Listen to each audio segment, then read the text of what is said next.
Well, I don't know how we did it, but we have a European Tour player, we have a major starter, we have an Olympian, we have he's basically just cleaned up on the NZ circuit. Ryan Fox, thank you very much for joining us on Caddy Bach. How are you, man? Good. Yeah, It's a bit early, but Yeah, everything's going well. I'll touch on that. It is early. It's a normal start for some of us, but this is definitely the earliest Caddy Bach has been up. So, cheers for coming in early, bud. So you're saying this is early. So what do you usually do for if you're off first in a tournament? How early do you get up? It kind of depends on where the tournament is. I mean, well, I've played ones in Aussie where I've been off at 6 a.m. and that means you're getting up in the 3s, and that's no fun. Nah. Oh, we weren't that early today. No. I mean, most of the time for us, it's like, first tee time 7:30ish. So, yeah. You're allowing prep time. What's your prep time? Warm up for me is on an hour, maybe just under. Yeah. And do you get is it like proper tour where you get massage trucks and you get to go in and get your lies and shit sorted? Well, before COVID, yeah. Yeah. Since COVID. So you're living like us now. Well, we turn up to the golf club, get your scorecard, and then go out and play.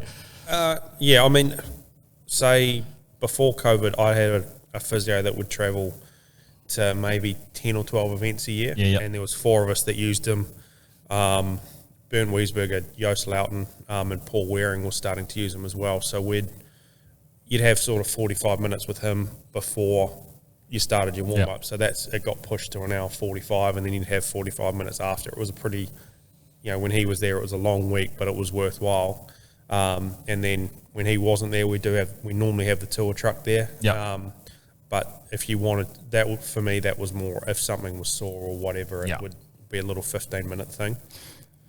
So not completely reliant on obviously getting the body right, but just spending enough time to make sure that, one, you can go out there and perform, but then also go 4 deep, right? Yeah, I think for me, the first year on tour, I didn't have a physio in the UK. So I've had my team here for near on 15 years probably. Okay. So Trevor Montgomery's my physio here. But I missed that on the road. And by the end of 2017, my first year, I was broken. And my manager suggested to maybe have a look at a physio. I was like, okay, that sounds good. And I know Joost really well. My manager works with Joost, and we're like, his physio's Dutch guy, Bas, is really good. So, okay, I'll see how he goes. Used him for one event at the end of 2017. I was like, he was really good. And then he's been working with Trevor. Trevor's been to London, and they've done a session with me together, and it's been pretty good. And then I've also had a woman that was taught by Trevor back here, a Kiwi girl in London. So sort of managed to get everything kind of sorted for when I'm away, and then obviously when I'm back here, everything's a bit easier. And then everything stays consistent, right? You're not, someone's not learning about you again.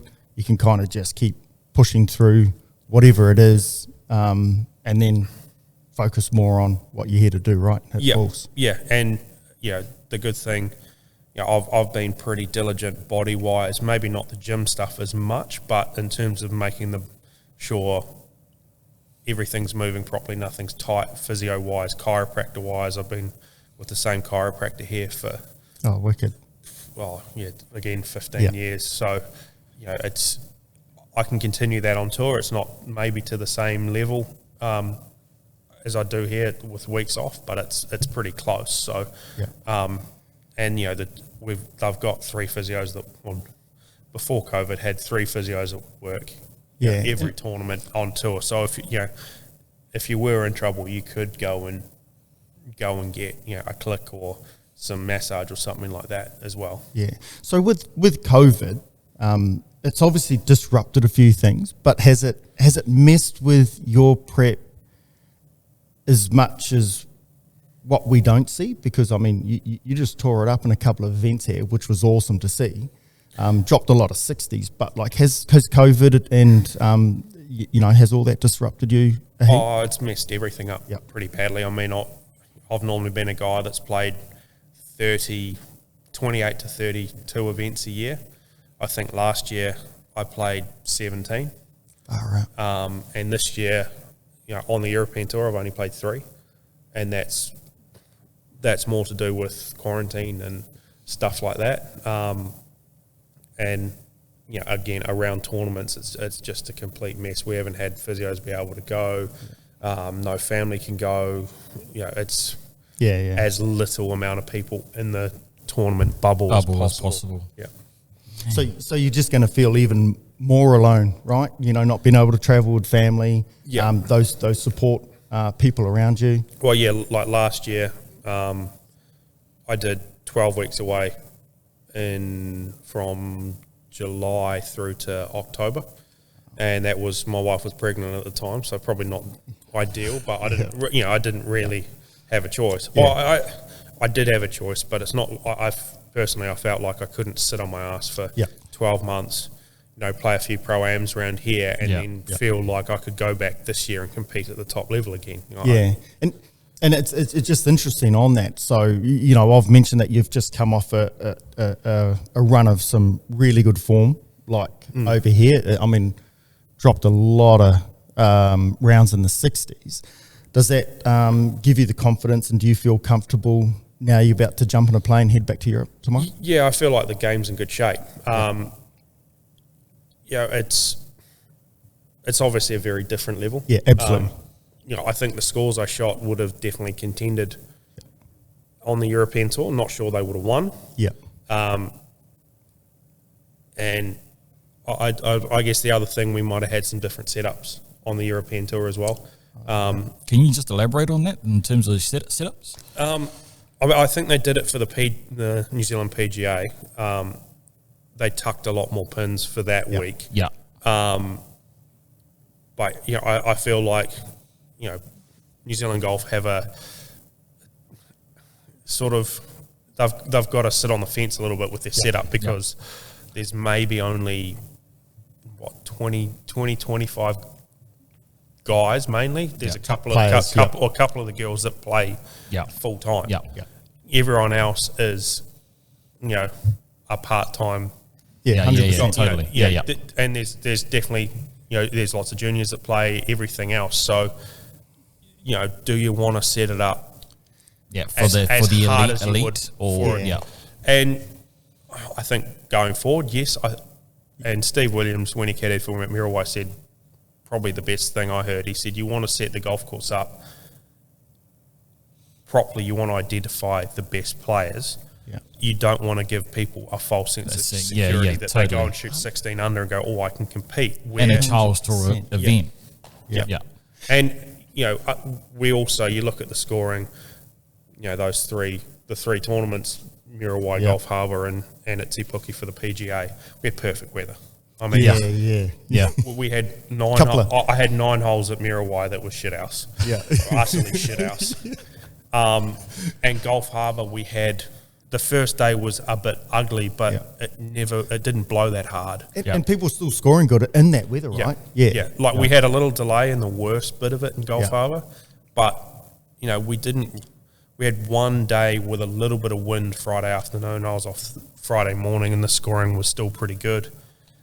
We had some rain on Thursday afternoon, but for the most part it was, we had one really heavy shower, which sort of the greens flooded a little bit. We got a little bit of a respite from it. Yeah. And then we had drizzly stuff, which was easy enough to stay dry in. And that's, I think, a little bit of combination of both. We had some pretty nice pins and we had some really nice weather, and that was really low scoring. Well, you seem to like Gulf Harbour a little bit. The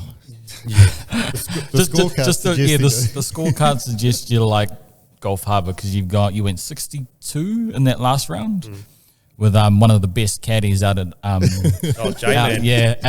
the shore there. Then lying down in the fairway on 17. I think he thought we. we were talking about breaking 60 at some point through that back nine. Yeah. And then obviously I made a few pars in a row and Jace got a bit bored, so he had a little bit of a lie down on 17.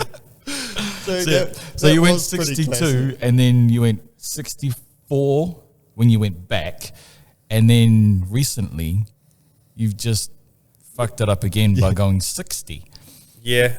I play a bit of golf with Luke Brown. So Brownie messaged me last week. He goes, "Oh, do you want to have a game?" Yeah, perfect. And he goes, "Let's go play Golf Harbour." And I always enjoy going up to Golf Harbour. It's decent, can be a decent test of golf, and we got it with its pants down 2 days in a row, which was kind of nice. No, got it in the afternoon. No wind. Wow. There was not too many people out there. It was just me and him in a cart. I think we played 36 holes of golf in 2 days in like 5.5 hours. No way. And dropping numbers like that going. Oh yeah, deep, I shot 64 the first on Tuesday last week, which the 11th. I've got it up here, Boris. Yeah, you went 64. I missed a 6-footer on the last for 63, and then Brownie was not happy with me because I dusted him quite comfortably. I texted him the next morning. I was like, "You want a chance of revenge?" He's like, "Yeah, definitely." That would have knocked him back a little bit going 60. Well, yeah, the funny thing about that, I left a bunch out there too. Oh wow! When you're going that deep, is there anything in the mind going, "Fuck, this could be a 59, it could be a 58"? I was thinking about it. Don't worry. Wow! Like when it gets to that point, though, does it mess with your head mentally, or are you past that stage? I've done it twice now. I shot 59 in practice twice, so it was more like, let's see if we can go. Let's see how deep I can go. I still felt it. I had a 15-footer on the last birdie that I missed. Still felt it. Yeah, it was. You got to putt for 59, but it's like, well, I've shot it before. It's not like I. Yeah, and I think you can still sit there and go, "Oh man, well I'm 12 deep anyway." So you know. Yeah, I was the funny thing that day. I missed a 10-footer on one. I didn't get it up and down from the front trap at 2. Real easy bunker shot. I birdied 3, and then I missed a 3-footer for birdie on 4. So I was 1 under through 4, and I could have been 4. Could have been 4, yeah. And then I stumped it on 5, 2-putted 6, birdied 7. Hold like a 12-footer on 8, hold a 20-footer on 9, and then stumped it on 10, hold a 30-footer for eagle on 11, almost hold a chip on 12, and then I think at that point I'd had 7 birdies and an eagle in the space of 8 holes. Yeah. And I was sitting, I think I was 10 under at that point on that tee going, okay, yeah, I got a chance. I hit it to a foot on 14. Oh. And then I thought I hold a 20-footer up the hill on 15 for birdie.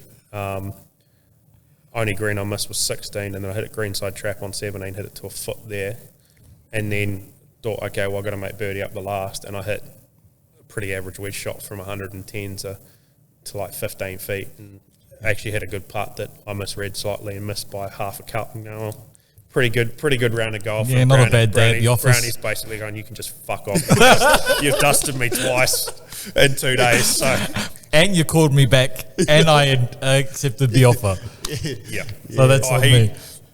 Yeah, he was getting a couple of messages from my mates going, and that he knows well as well, like, "Yeah, mate, maybe it's time to give it up. You got dusted by that many over 2 days." Just stick to the Pro-Am stickers, bro. Yeah, no, it was pretty funny. It was just one of those days. Yeah, go bogey-free, 20 under for 2 days around Golf Harbour was a little bit silly. Yeah. Well, it's almost consistent. So, like, just tracking your movements, like, especially over probably the last, almost 12 weeks, you've been playing some solid golf. So yeah, I've shot lots of really low scores, I think. Yeah. I've had a 12, a 10, a 9, and like 4 or 5 8s at least in the last 8 weeks. Yeah, and like you say, that might not win overseas, but you've got to be super confident and comfortable, packing up tomorrow and boosting those. So yeah, I'm definitely looking forward to going back. I'm looking forward to playing. I'm not looking forward to all the bullshit that goes with it, with the bubble and stuff like that. And I'm not looking forward to leaving the family and a 5-month-old daughter behind. But I don't have a choice. I've got to keep a job for next year. It's work, right? Yeah. And hopefully the family will follow, and Yeah. 6 weeks time or whatever, and then provided this Indian variant doesn't mess the rest of the world up, then the UK especially looks like it's in a pretty good place COVID wise going forward with the vaccination side of things, and they're starting to open up and everything's starting to feel normal over there. So hopefully, I can at least be based over there like I normally am through to October, November, and the family can be up for a while. And so with this stint that you're doing, like British Open start coming up, and then who knows what's going to happen with Olympics? I mean, I'm assuming it's still going to go ahead. They're so far down the rabbit hole with it. That's They can't really. Do you have to? When do you have to commit to that? I've committed already. I mean, I still need to qualify, which I think world ranking wise, I should be fine. Now, it's more the New Zealand Olympic Committee still has to select me, which I don't even know what the process is. I'll just let people deal with that. But I think I'll go. It'll probably cost me an event or two on the European tour, which isn't ideal. But I grew up in a household where representing New Zealand was the highest honour, so it's not something you ever turn down. Good on you. And that's where I was just sort of almost going to head towards, was like, one, representing the country, and then ultimately, how is that going to sort of disrupt any plans that you've got? Because I mean, a British Open's... But it has no effect on the British Open. I think I'll end up missing the week before, which is in Wales, and then I'll miss... There's an event the week of the Olympics, which is in Northern Ireland around a golf course I've won at before. So, disappointing to maybe miss that. But I guess... I can understand it from Danny's point of view. Like, if it was a different time of the season for us, like if I didn't have, I don't know how many tournaments are after the Olympics, but there's probably 15 tournaments or 12 tournaments after the Olympics to keep a card. Yes. So I've still got plenty of opportunities. But you look at it from Danny's point of view, he's got, I think that the PGA Tour wraps up towards the end of August, and he hasn't kept a card at the moment. And as important as the Olympics is, golf's pretty brutal. That you can be an Olympian and not have a job the next year. So absolutely. The most important thing going forward for him is to stay on the PGA Tour, and missing at least 1 week, probably 2, for the Olympics at the back end of a season where he has to play well. I completely understand his decision for that. And, if the shoe was on the other foot, if it was me in the same boat, I'd be thinking very hard about making that same decision that he made. Absolutely. Well, because it's your livelihood, right? Yeah. You can't, as much as you want to represent your country. I mean, the reality is there's always another Olympics. There may not be another tour card. So... And it's one of those things, I think, it's a lot harder getting on tour than it is staying on tour. Oh, wow. If that makes sense. So if you've got, when you're coming up your first year, if you go through Q School, you get a card from Challenge Tour or Corn Ferry Tour or whatever, you don't get the starts that the guys that have kept their card the previous year get. So, and that makes sense. They get, the guys that have been there, done that, get an advantage. But it's sort of one of those things, it's hard to get it. And it's obviously hard to get it through web.com. So, Danny doesn't want to go back to, Corn Ferry Tour. Danny doesn't want to go back to Corn Ferry and try to get it again and then go through, another season where he's got less starts than he would have if he finishes in the top 125 on the FedEx Cup. And that's interesting to hear that, once you've got it, because your mind shift must move a lot once you do get it, right? I guess when I say get it, it's once you've kept a card. The first year when you're on a big tour is the hardest because you get limited starts compared to the other guys on the tour. And then you never quite know if you're going to be able to compete or not.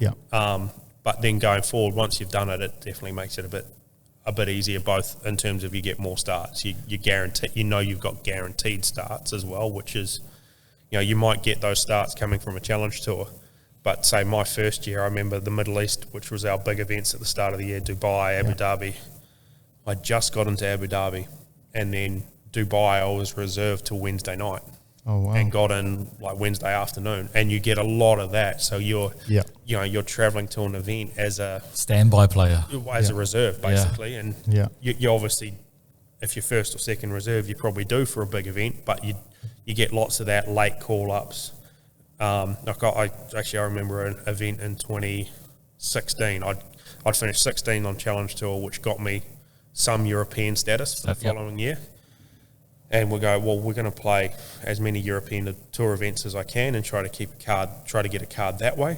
And I'd entered a tournament in Spain at Valderrama, and I got a call on a Sunday afternoon. I was back here saying, that's dropped 17 spots in the last 3 days. You're now in Valderrama. It's 2 o'clock in the morning. It's 2 o'clock. I get the call from my manager at, I think, 11 o'clock at night on Saturday.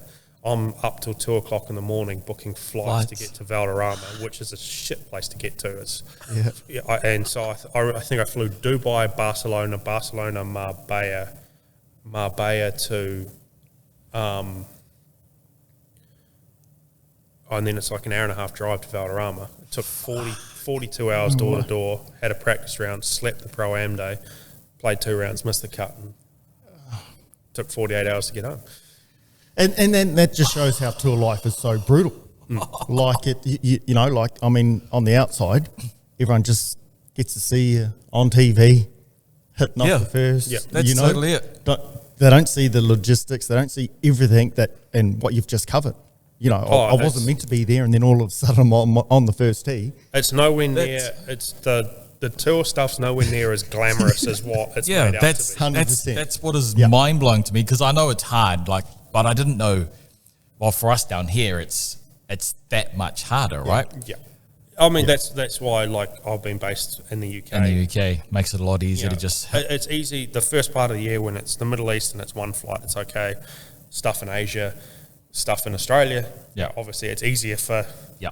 Well, it's maybe the same distance to Asia from Europe as it is from here, but Aussie's a lot closer. So it's always.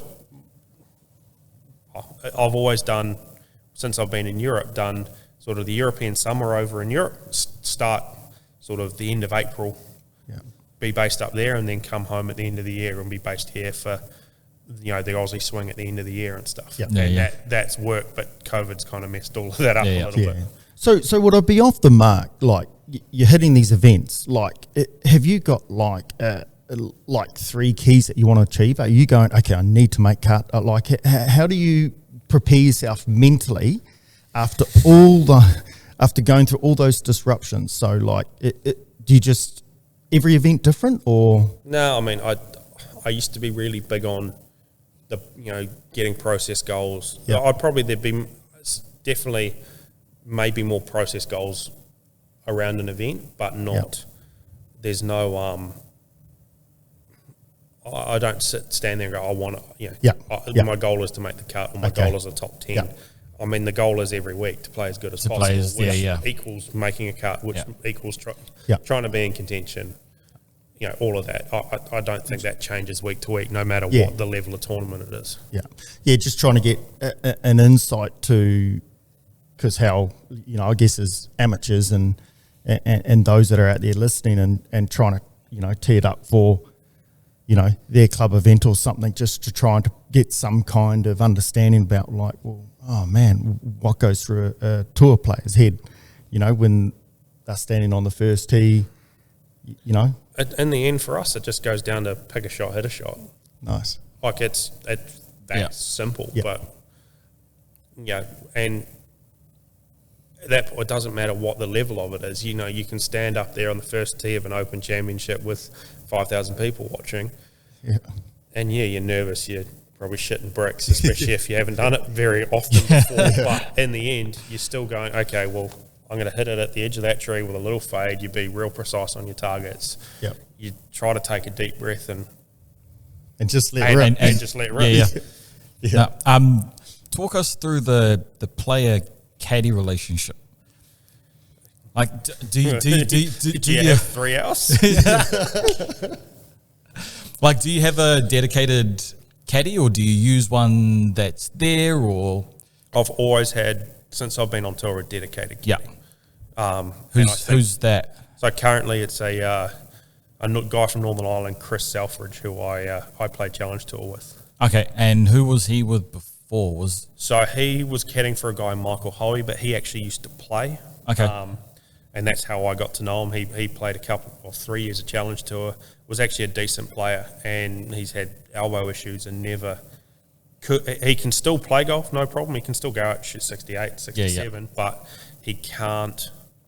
I don't think his elbow stands up to the rest of the work required. You know, if he had to go and hit balls, play golf every day, hit balls every day, I think he'd still be in a bad way. So he still wanted to be involved in golf, and caddying was that was the avenue. Yeah. So how much do you rely on as a player on your caddy, or are you quite free and open to self-managing it? Yeah, it's kind of a strange relationship with a caddy, I think. Like, it's because obviously I can go out and play by myself. Yeah. Play fine. Yeah. But the caddy is kind of the one that makes you stop making the silly mistakes, and they're the on-course psychologists. They're the ones that like reminding you to, you probably should eat something now, and like just all the little stuff, like that. That isn't in the front of your head going, this is a priority. This is a priority. If you've got a bad caddy, a bad caddy makes no difference. You know, effectively, at that point, it's just a bag carrier, right? Yeah. But if you've got a good caddy, you can rely on them a lot, and they can get you around when you're not quite there. You know, if you get pissed off with yourself, they can talk you around. But you know, they're always on a knife edge as well, right? They've got to pick what to say. You know, sometimes encouragement's needed, sometimes a kick in the ass is needed, sometimes the best thing they can do is just shut up. And let the famous saying, keep up, shut up. But the thing for them, and I mean, we've got very little job security, they've got none. You know, so to make those tough calls, you know, they're effectively putting their job on the line. And it's not necessarily that brutal. It's some guys are brutal on caddies. You know, they'll go through that 5 caddies a year kind of thing, and if they make one mistake, see you later. Gone. But I haven't been that brutal ever on a caddy. But you can see, like, you know, you'd make one wrong call on the wind or a club, and it can kind of sour a relationship pretty quickly. So without sort of getting off your current caddy, but having someone like Steve on your bag, is that just like a friendship thing, or is that so you can kind of maybe leverage on some of what he's experienced? It's become a friendship, and the first opportunity I got was, you know, Steve messaged me before a New Zealand Open and said, I'd love to caddy for you. And you can go, wow. Yeah. I'll think about it, Steve. I'll think about it. I literally just quizzed him on Tiger for a week, which was cool. And he was answering everything I want. Yeah. And it wasn't fussed on much of the gossip side of things. It was more like what he did and his processes. And some of the shots he hit, because everyone's seen all those highlights, like some of those incredible shots he hit out of fairway bunkers and shit like that. People watch that daily on YouTube. Yeah, that's how good they are, right? Yeah, and then I mean, you can see from having I've probably had Steve caddy for me 6 or 8 times now in the tournament. You can see why he was the best in the world. I mean, a lot of the caddies don't have, I guess, the elite sportsman mentality. Yeah. It's obviously they want to be in the thick of things, but Steve has that same mentality when he's caddying. Like that's where he has to be. He's happy making the tough calls. And I don't know if it's because he was on Tiger's bag for so long and like thrown in the limelight, but he's always looked like somebody that is just so in the game as well. Oh, if that yeah. makes sense, Yeah. you know, like it's He has a presence on the golf course. does, I remember 100. seeing him at Windross for the LPGA event that was here. Yes. And he was on the bag for Danielle Kang. Yeah. yeah. And bro, like shot hit, club, walked up to the ball, and he'd find the marker, pace it out, Yeah. you know, work out everything, wind. I'm like, and it was every time. I'm like, 100%. Like it was like he was doing more than what the other players were doing. Yeah. I remember him telling me about caddying for Danielle Kang, and he said to her at the start of the week, you know, I might call you off a shot when you're over the ball this week. And I don't think she knew what to expect. And he said he did it on the 17th hole. The wind had changed. Yeah. And she freaked out. Like she had a text. He called him. No, that wind's changed. Don't change the club. And she couldn't deal with it. She just had never had anyone do it. yeah, Wow. And have that much pull when playing. He's done it to me, and it is a kind of weird feeling. But there's very few caddies that would, unless it was. Like, they might do it in your pre-shot routine. You know, you're standing behind the ball. Hold on, mate. That breeze has changed. Yeah. You know, not when you're standing there about to pull the trigger and go, hey, nah, that's wrong. Like, that's why he's the best. I was just going to say, and for him to do that, it's kind of like, oh yeah, you got this, bro. Like, you know, like it. But it's interesting to hear that it still rattles you that someone's like pulled you out of. Yeah. about The to pull thing the I trigger. found the hardest to start with, like I think the first time he caddied for me, I might have just got off Challenge Tour, I think. And it's like, he wanted to caddy for me. He's caddied for 4 number 1 players in the world, arguably seen the best golf anyone's ever played. And he's got to watch me hack it around Millbrook in the hills. You're like, fuck, sorry. But like, once you get to know him, he's not thinking like that at all. Yeah, but it's like, you know, I don't. I can hit a lot of really good shots, but I don't have the control. I don't think anyone ever had the control that Tiger had in the early 2000s, and he literally has seen the best golf anyone's ever played. Yeah. Is there a high expectation from Steve on a player, or is it just? Yeah, I know. I've seen you play. I know how you play. I've got this expectation, and not the expectation of, like you said, those world number ones. I think it's not necessarily that. I think you're the one that puts an expectation on yourself. You're like, I've got Steve Williams caddy for me. I better not chop it this week. Yeah. Well, that's interesting. That's the mindset, because, like you can probably learn so much more from having him on the bag. You know? Yeah, just the process around practice, and he's been one of those caddies that's been heavily involved in preparation for events as well. So it's not just he turns up to the golf course on a Monday, does his work. Like he's been there with practice sessions with Scotty and Tiger and those guys, and it's like, he's seen the behind the scenes stuff, and that's, you can get a lot out of that. Yeah, massive. Because like you said, he's not turning up on the day. No. He's there the weeks or the months prior to someone chasing their 3rd, 4th, 15th major, right? So that's scary to think. Yeah, he's won more majors than I've played in. I think.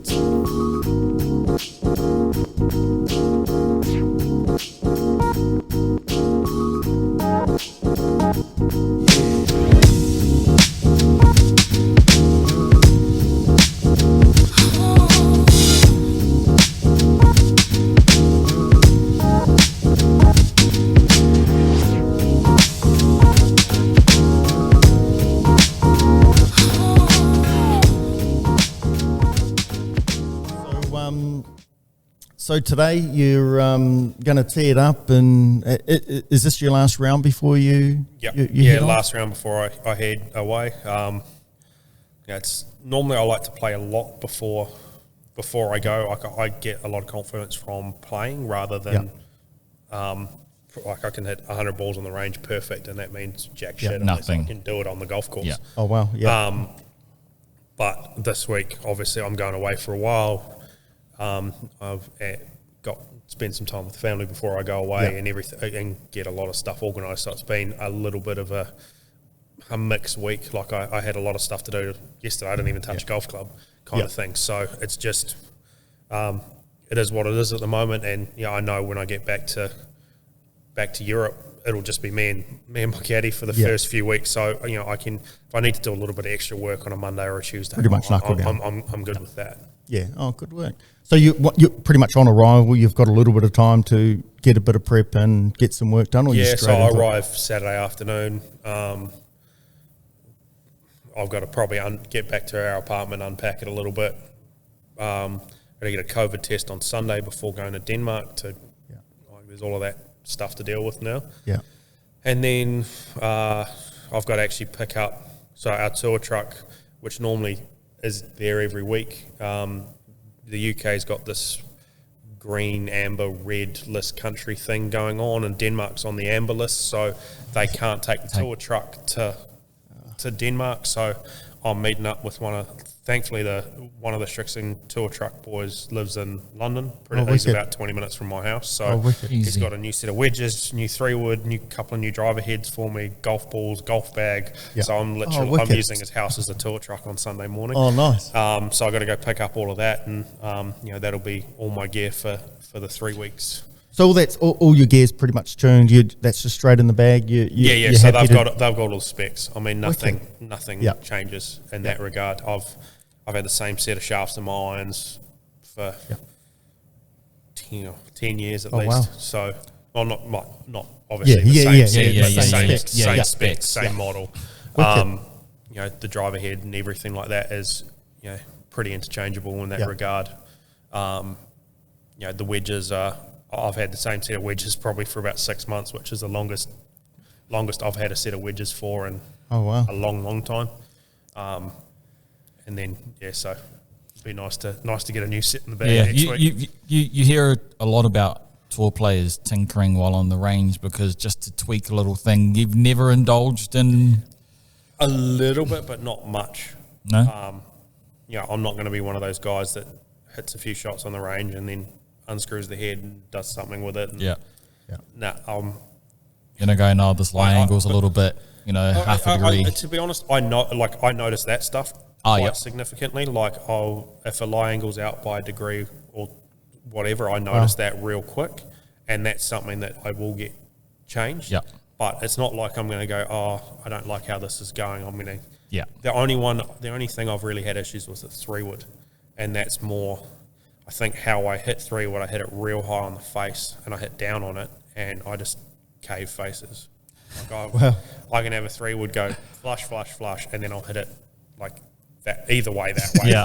And then you look at the face, and a face is supposed to have a little bit of a bulge in it. Yeah. And then the easiest test is you just get a card out, put it on, and you can see daylight underneath the card, and you're like, yep, that's done. And so that's the thing I've had the most issue with 3-wood. Oh, wow. So I think we better check our 3-woods, bro. I've tinkered with that. I think the issue more with that is there's no COR limit on 3-woods. So, driver has to have a certain face thickness, so the spring effect. Yeah. But that disappears. I think it's at like 12 degrees or 13 degrees. So once you're over that, you can have as springier face as you want. I think that's why a lot of guys like DJ and Brooks aren't playing 3-woods anymore. A lot of them are playing 4-woods, even 5-woods, because they're so fast off the face. And I think it's that combination of the faces are thin and my launch conditions just destroy shit. Yeah. They would, isn't it, that far? I see one of my playing partners down there. Oh, is he starting to warm up? J-Man.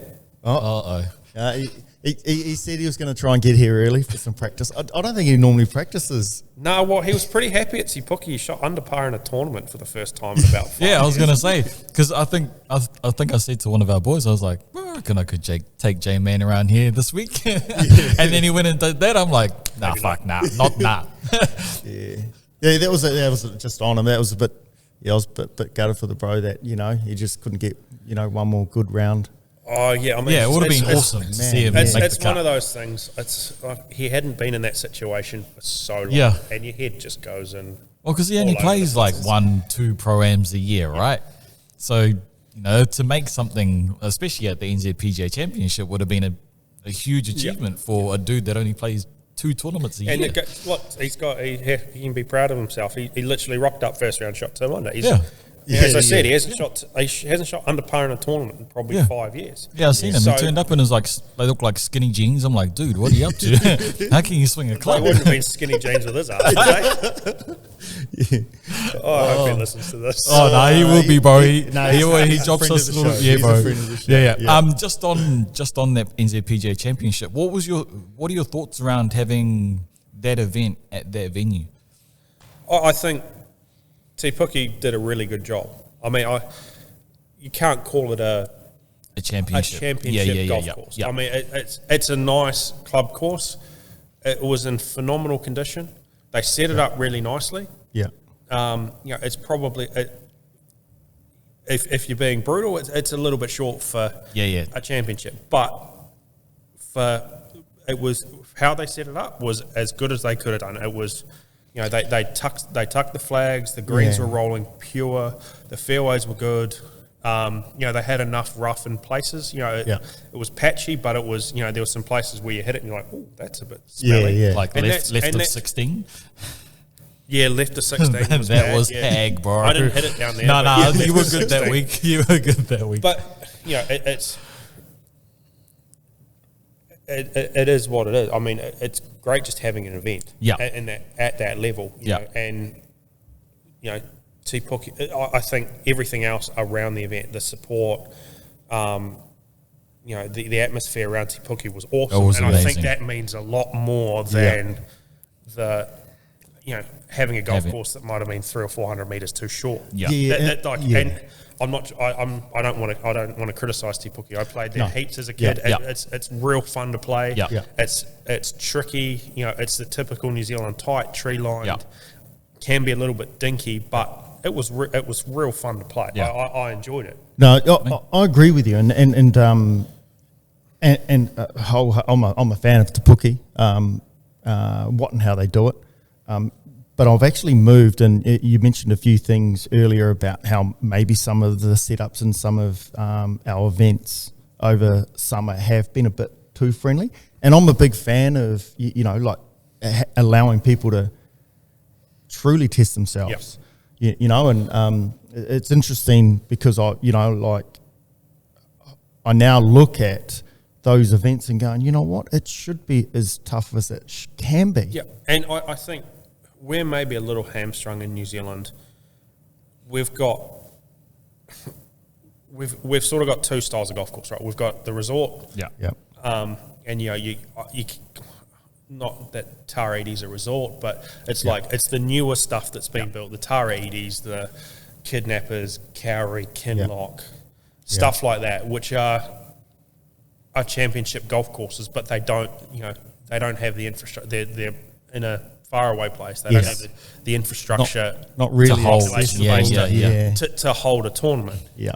But they're much more like what we play on tour than a lot of the club courses we play. Obviously, Gulf Harbour has held big tournaments before, and I think Gulf Harbour was set up great, golf, and Muriel was set up fine as well. I think some of the flags might have been on the easier side, but we had no wind either. That was more the defence for both those golf courses is wind. And if we had less than half a club of wind on the weekend at Gulf Harbour, you just don't get that. So that's friendly. What I think that's more where the scoring went lights out than the setup of the golf course. But I do believe, from a New Zealand point of view, we need to set it up. We need to play as hard a golf course as we can, set up as hard as we can, because you go overseas and it's a big jump. Yeah.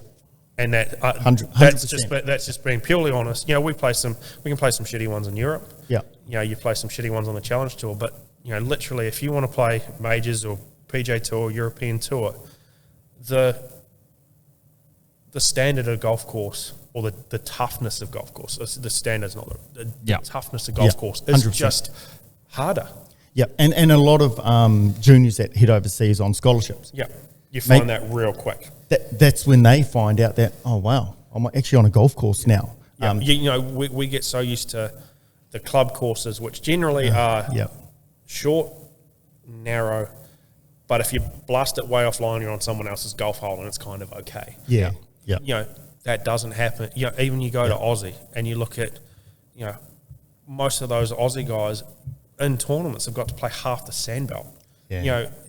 You look at you play Caroni up in Perth, New South Wales Golf Club, the Australian, all of those places, like they are big golf courses, and those guys have grown up playing tournaments on them, and it's like all of a sudden you go 100%. You go and play Bethpage, or you go and play Shinnecock, and you're like, oh, okay, I've played a golf course that's similar to this. The Aussie courses are developing tour players.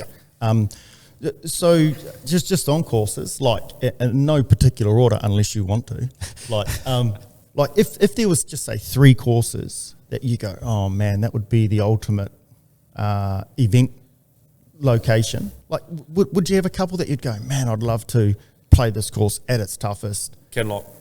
Nice. Yeah. I haven't played Kinloch in years, but I've got good memories of it, and I've got bad memories of it because it kicked my ass a couple of times. But I call Kinloch, whenever someone goes, oh, Kinloch, I'm like, dude, take some lube because you got to bend over. You got to hit shots she's around there. tough, You can't miss anything. She is tough. I mean, I really like Tariti as a golf course, and they can make that as hard as they want. You know, most of the time they want people to enjoy themselves, so it's, you know, they push people forward and they get nice pin placements. But, you know, you get there on a day where they're like, okay, we're going to set this up hard. You get a little bit of wind. You're like, oh, this is a different golf course. And the other one I think which has been really, really good in the last couple of years since I've redone the greens is Wairaki. I mean, playing that Pro-Am down there a few weeks ago, greens were firm and fast, and you're like, okay, this is what you got to hit some shots around there. The greens were perfect, so you could, you know, hit it 40 foot away and straight off the putter face, you could almost walk it in if you. That was like when we were there. Heading into greens, they were like concrete. Yeah, but I'm like, I can't just. But again, what that does is put a premium on hitting it in the fairway. Yeah. Right, if you don't hit it in the fairway, you can't control your golf ball. Yeah. You know, they're still firm in the fairway, but you can stop it. Yeah. Whereas if you hit it in the rough, and you've got, like, some of those greens are so shallow. Yeah. You know, if you hit it in the rough and you're like, well, I've literally got a area the size of this table to land it on just to keep it on the green. Yeah. And that's what, I don't think there's anything wrong with that. I like those courses that you've called out. We haven't had our invite to further north yet, but it's coming. I honestly believe that's the best we've got. Yeah, nice as an overall experience, and that's shown in the rankings worldwide. Right? Yeah. And it certainly looks like those 2 new ones up there are going to be as good. Bro, they're going to be we saw some early photos. We had a guy on a digger out there just updating us with photos. I don't think he was meant to be because he's no longer working there, but, you know. I've seen a couple of the Instagram photos I've put up, and I've been lucky enough to fly up to Tariti a couple of times this year, and you fly over those golf courses. Yeah. And it's wow. Oh, yeah, okay, this looks good. And actually been lucky enough to talk to Rick Kane about it. Yeah. Wicked. And, I mean, when Rick's super excited about it, it's pretty. And that is, like, I'm loving all that energy for the game.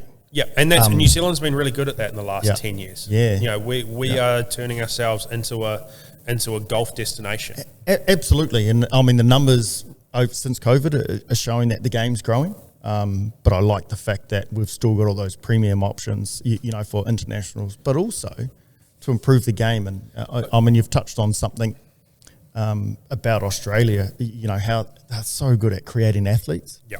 And, you know, like, I hope that we get in a position to, you know, support people like you more and have more people, you know, chasing those tour dreams. Great. Well, I mean, we've got some young guys coming up that are really good now. I mean, Hillier has some proper game. Nick Vogt, Denzel Uramia.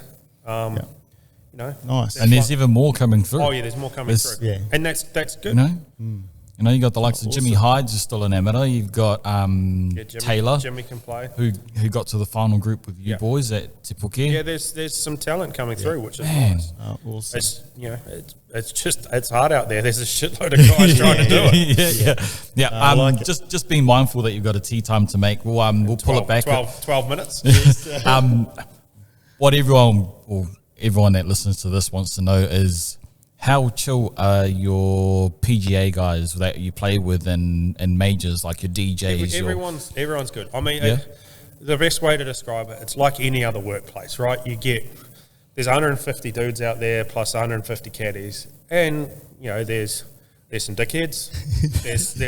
There's always going to be dickheads, right? Yeah, there's always dickheads. I'm not going to name anyone. Oh, good. I think golf lends itself to people being a bit strange. Yeah. Everyone's got their quirks, including me. And that's because you spend so much time by yourself. Yeah. So there's plenty of there's plenty of people with weird habits that do weird shit. But generally, most of the guys are really good to walk around with. Yeah. And I've been lucky enough to play with a bunch of the world's best players.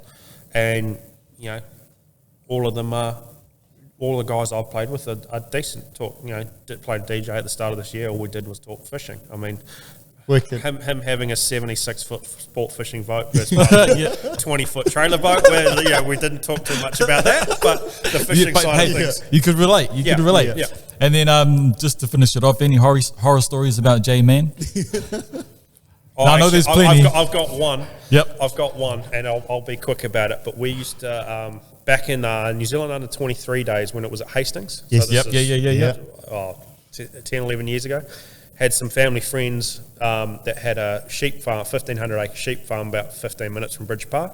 So I used to stay there, and Jason and our thing at night was to grab the ute, grab the 22, and go and shoot some rabbits. And we did that, every night. The guy was like, my family had guns, so I knew how to use them. Pretty safe with them. And what we used to do is someone would drive and the guy shooting would be in the back seat because we're both right-handed. And what you'd do is you'd put the back window down, sit on it and sort of shoot over the roof. And one day, seen this rabbit right in the headlights in the middle of the farm road. He's like, yeah, perfect. J-Man's like leaning out the side. And then I hear like a little crack. And a piece of the wing mirror landed on my lap. And I'm like, what? I was like, J-Man, you hit the fucking wing mirror. and he's like, oh, sorry, bro. I wondered why it was a little bit blurry. And the worst thing was, I had my head slightly out the window. So he's probably missed shooting me by about this much. And you're like, oh my God, you're an idiot. I was like, why didn't you just go on the roof like we normally do? He's like, I don't know, man. It felt cooler this way. He's just hanging out the window. Oh, shit. I mean, there's lots of other ones I can tell about J-Man. We'll do that one next year. Jesus Christ. Just on that, I mean, we've covered a lot of tour golf. So super appreciative of you making time. I mean, the sun's up now. It was dark when we started. Earlier. So, but super appreciate you making time. Thanks for having me. And all the best on the road, bro. I hope your family gets to get over there. And spend some totally. time with you, bro. That's the plan, which will be good. So all the best getting that sorted, and it'll be good to catch up with you. Yep, in 6 months' time. And enjoy Europe. Best of luck, bro. Have fun out there today. Full Rolls Royce for me today. Yeah. Roll straight to the first tee. Sweet, man. We'll let you go. Thank you very much for joining us on Caddy Bach NZ, bro. And like we said, all the best. Thanks, boys. All right, cheers. Cheers.